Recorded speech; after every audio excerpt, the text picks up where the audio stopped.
السلام عليكم ورحمة الله وبركاته. كسو دوادا channel كيغا سارو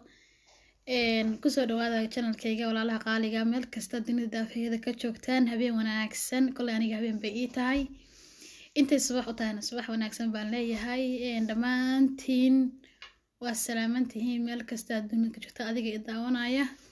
inta i daawan doonta inta aad ku jidha ma sha Allah tabarakallah walaalaha qaaliga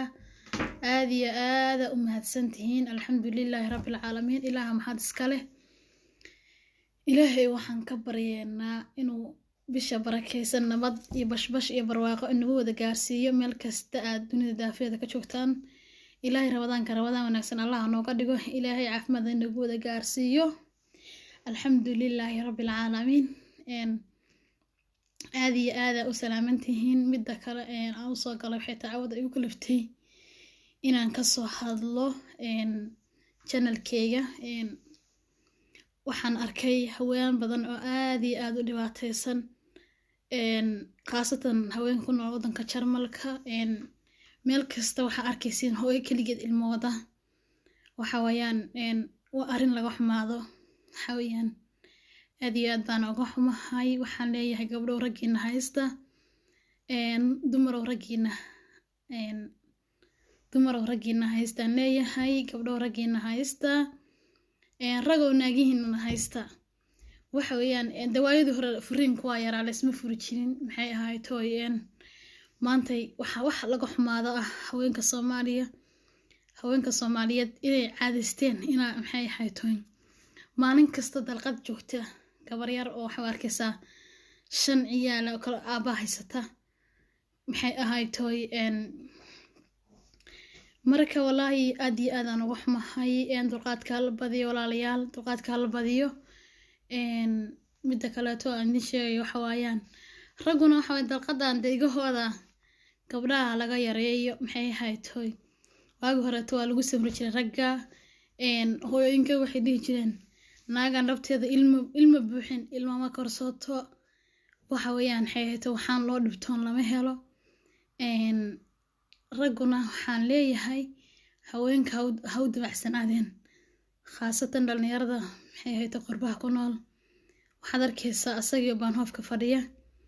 oo farako dir u fadhiya ayadiyo xaamila ilmihii gidirgaadar geysay xanaano geysay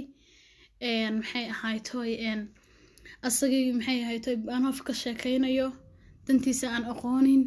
waxa weeyaan kii ilmihiisa aan garanayn maalin kasta waxa weeyaan guri baa madow maalin kasta ilmaha la qaadanaya wax idinla tahay ilmaha la qaadanayo inay haweenka ku yihiin aniga waxaan aaminsanahay inay ragu u sabayaan in ilmahooda gaala gacanta u gashaan sababtoo ah mas'uuliyadda koowaad waxa iska aabaha tan labaadna waa hooyada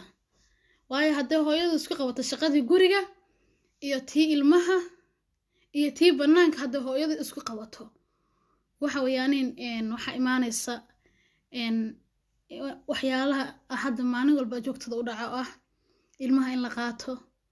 in hooyada stress ku dhaco in maxay ahayd tooy gabadha ayadoo yar oo hal dhasha ama 2 dhasha la furo maxay ahayd tooy wallahi bilaahi arrimo badan baa jira waxa weeyaan in ka raragsanahay ragoo dulqaata naagihiina u dulqaata waayo haddaan isku dulqaadan maxay ahayd tooy roomado haddaan la isku dulqaadan roomado maxay ahayd tooy waxaan leeyahay qaalaha qaaliga maxay ahayd tooy meel kasta dunida daafeeda kaga sugantihiin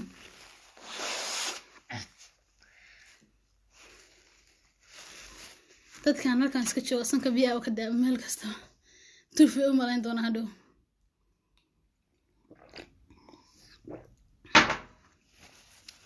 marka ragoo dumarkiina u sabura walaalayaal u sabura wallahi markaan cunugta meesha ka soo kaxaysanay xanaanada dadka ajaanibka aan la noolnahay waxa arkaysaa asagoo shaqo ka yimi oo dharkii shaqada qaba ayuu ilmihiisa meesha xanaanada ka doonaya annagana waxaan ku kala laayahay ayakoo ay dhaqaato guriga noo jooga ilmihiina ka xayo xanaanada geeya waxa weeyaan ragga Soomaaliyeed sidan waxa laga bedelo waxa way sharafteena waa dhimatay Soomaali hadana sharafteena waa dhimatay dhaqankeena waa dhintay awlaadeena waa la qaatay waa ku naagla waa ku haween laadihiin marka sidana la iska bedelo hala noqdo dad isku adag dad isku samra labada qof waxaan leeyahay si khaasatan gabdhahana waxaan gooni u leeyahay gabdho rageena u samra intii hadda haysata oo ilaahay u haytooy u siiyay rageena gacanta ku adkaysta meel dhig adkaysta no asaan wuxuu markuu maartay uu dibacsan xal raxmad adkay marka rageena adkaysta waxa weeyaan isku sabura dad wanaagsan noqda waxa weeyaan sharaf markaad yeelatid oo gurigaaga oo ninkaaga iyo ilmahaaga ay kula nool yihiin ayaa sharaf ku tahay maahan maalin kasta farax cusub hadaan soo xareysto sharaf ma ahan marka waxa weeyaan ragana waxaan leeyahay gabdhaha u sabura waxa weeyaan aabayaasheen naagta waa dili jireen laakiin sama furi jirin waxaan ku daawan jiray riwaayad aan yar maxay ahayd idilo dalqada iga daa marka riwaayada ahayd ma qaan kolay riwaayadii hore Soomaalida hor dhigtay idilo dalqada iga daa marka walaalayaalo dalqadan iska saaran ba oo maxay ahayd naagta hadda xataa iyada rabin ilmahaaga lagu la joogaa maxay ahayd ilmaha haday ku dhasho meesha awlaad timaado ilmahaaga loo dulqaataa ilmahaaga waxay noqonayaan hadda waxa weeyaan awlaad wanaagsan weeyaan ilmaha marka abood koriyo oo maxay ahayd familka ay wada haystaan labada qof ay wada korsadaan waxay noqonayaan ilmo maxay ahayd familiga qurux badan ka soo jeeda oo maxay ahayd hooyada iyo aabahaba anfaca laakiin markii ilmahaaga dhagta loogu soo maalin kasta warayaa idaaf aabahaba uu iga tagay waxa way adigana xalimo cusub meelaha ku aroostid oo waxa weeyaan maalin kasta Facebook iyo sawiro qurux badan la soo dhigo xalimadii hore waan ka raystay xagana ay kala kacsan waxa weeyaan ogow in ilmaha ay ka go'antay farax ilmo dhalayo in ilmaha ay ka go'antahay ogow mid kale waxaan leeyahay haweenka waxaan leeyahay rageena u dawacsanaada gabdho rageena u dawacsanaada isana ay xanuunaysa bismillaah gabdho rageena u dawacsanaadaan leeyahay gabdho macaan iska dhiga unsiga maalin kasta guriga ku shida is carfiya markasta aroosida marka aadaysin boo ishidaanine markasta marka rageena la joogtaan is shida waxaan ku leeyahay meesha naga kala kiciya idinkuna rago isjilciya no hadda ka hor baan riwaayad daawanay markaasay tiri gabar isjilci halashaan waxa soo wacay ma ogtahay nin oo lacag haysta markaasay teen riwaayad waxa ku jirtay maama ag fadhida gabadha markaasay tiri wareeray waa kee markaas ku yiri war waa faaraxe ku dhahay London baan joogaa markaas dadka Soomaaliya joogana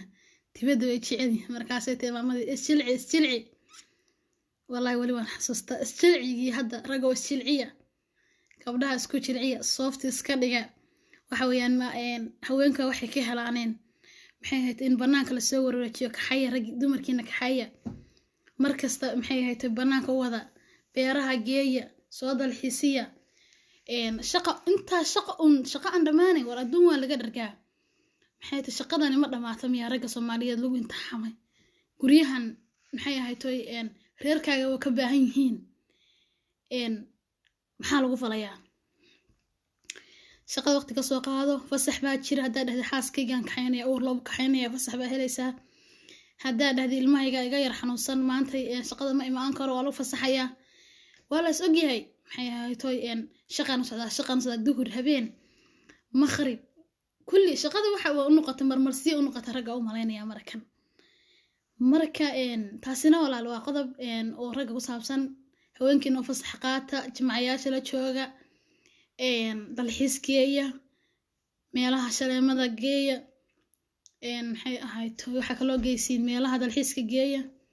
dabaasha geeya waxa weeyaan naagaha Soomaaliyeed naaga ka baarisan ma jiraan inay rag baysan haysan baasda marna rag waa u garaaba marna dumarkaan u garaaba ma ogtiin ilaa daan dhexdhexaadiyaan ahay marka wax weeyaan walaalahayga qaaliga waa jeclahay waxa weeyaan channelku waa channelkiini waa cusub yahay subscribe-ka like-ga waxaan ku leeyahay ha ka hilmaaminina ma garateen dhac ku siiya maxay ahayd toy commentiga whatsapp-kayga hadda kor baan idinku soo qorayaa fikradaha maxay ahayd qofkii fikrada ku dhaama asagoo kana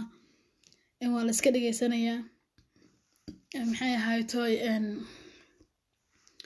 waxa kaloo idiin sheegayaa maxay ahayd toy inaad dad wanaagsan noqotaan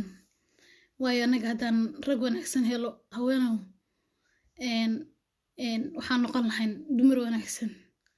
marka faraxyaasho meeshaas ka geejiyaan leeyahay haweenka u dabacsanaada santarka ka soo sheekeynina waxaan idin leeyahay dee isjilciya waa halkii isjilciya midda kaleeto channelkan waa channel cusub subscribe-ka commentiga like-ga yaa ka hilmaaminina ilmaabtayaal soomaaliyey waxa weeyaan ii kala kiciyo oo cusub yahay channelkani taasina waa iska kaftay waxa weeyaan saa u socotiin akhbaaraadka cusub channelka waxa weeyaan maxay ta ku xiraada iyo idinka buuxsamin maxay ahayd toy fiidiyoyo badan baan inoo soo gelin doonaa insha Allah